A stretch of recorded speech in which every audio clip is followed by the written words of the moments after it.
warahmatullahi wabarakatuh. Selamat pagi, perkenalkan nama saya Maisha Rifa Farania, nomor NPM 231204041. Di sini saya akan mengerjakan tugas praktikum 9 daring mata kuliah HUKES. Di sini saya akan menjelaskan visum et repertum dari pengisiannya dilakukan oleh siapa hingga sampai tanda tangan. Prosedur melakukan visum et repertum digunakan sebagai bagian dari pemeriksaan pada korban kekerasan, baik fisik, mental, hingga seksual. Untuk melakukan visum diperlukan permintaan penyidik terlebih dahulu. Jadi, pada dasarnya visum tanpa laporan kepolisian tidak bisa dilakukan. Tes visum berbeda dengan pemeriksaan kesehatan lainnya. Tanpa surat permintaan dari penyidik, dokter hanya dapat melakukan pemeriksaan kesehatan dan mengeluarkan surat keterangan sehat. Sebagai informasi, tidak ada batas waktu visum. Setelah kejadian yang pasti, akan tetapi akan lebih baik jika visum dilakukan secepatnya setelah ada tindakan pidana, agar bukti yang ditinggalkan tidak hilang.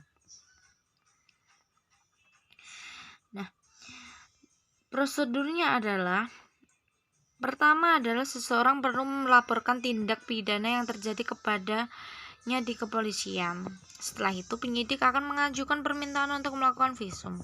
Setelah surat permintaan dikeluarkan, penyidik akan menemani korban dalam pemeriksaan visum. Aspek dalam pemeriksaan visum: kondisi umum kesehatan, kesehatan fisik, kondisi mental, analisis forensik. Analisis forensik itu seperti petugas melakukan pemeriksaan forensik guna mencari jejak DNA pelaku seperti darah, rambut, atau barang bukti yang lainnya.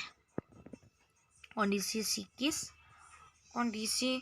psikis korban juga akan diperiksa. Pemeriksaannya ini bertujuan untuk mencari tahu apakah ada tanda-tanda gangguan psikis pada korban seperti trauma, depresi, dan ya macam-macam tersebut.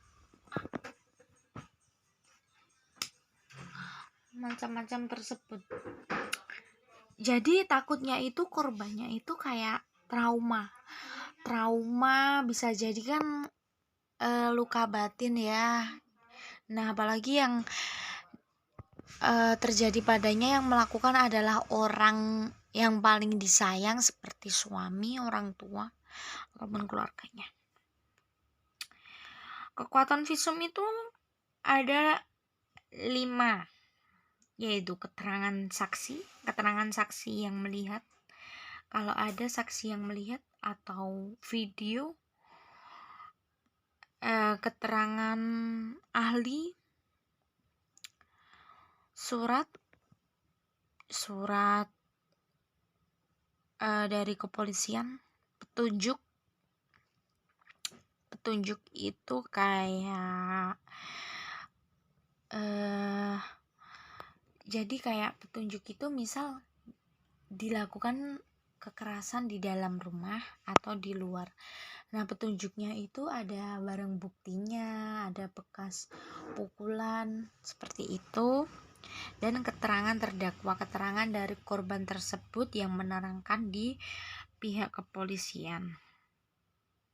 Nah, jadi yang pertama kali mengisi formulir tersebut di kantor polisi adalah terdakwa yang korban visum tersebut.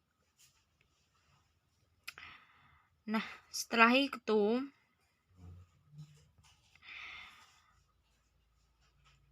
data itu dari orang tersebut yang terkena entah penganiayaan terhadap kekerasan keluarga, kekerasan rumah tangga, atau apapun itu. Jadi data tersebut itu akan polisi rekap dan akan ada surat untuk dibawa ke rumah sakit dan ditandatangani oleh yang melaporkan ke pihak kepolisi, dan pihak polisinya juga tanda tangan tersebut jika memang betul-betul mengasih surat pengantar untuk ke rumah sakit. Nah, setelah itu baru didampingi oleh kepolisian untuk ke rumah sakit tersebut untuk melakukan penanganan visum et repertum.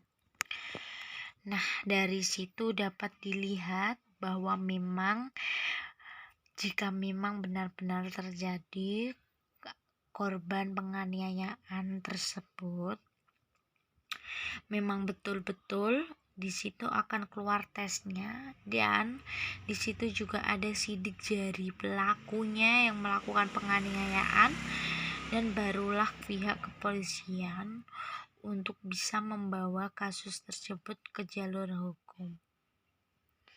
Terima kasih, itu yang bisa saya sampaikan. Wassalamualaikum warahmatullahi wabarakatuh.